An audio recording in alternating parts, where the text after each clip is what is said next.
Roho wa Mungu akiwa ndani ya maisha yako kuna faida.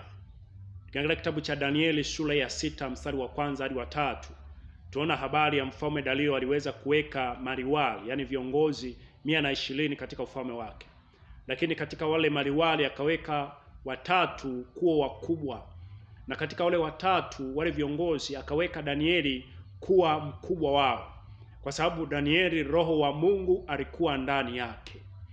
Na mfalme akafikia hatua ya kumwamini Danieli kwa sababu alimuona mienendo, tabia zake alivyo, akaona ya kwamba huyu nikimweka katika kuwa mkubwa wa wale viongozi wengine atanifaa.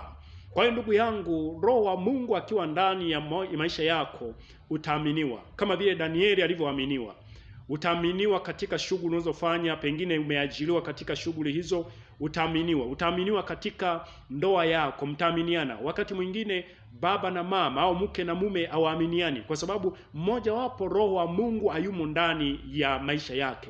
Anafanya mambo ambayo hayampendezi, mpaka uaminifu unakosekana kwa mwenza wake. Lakini Roho wa Mungu akiwa ndani ya maisha yako utaaminika.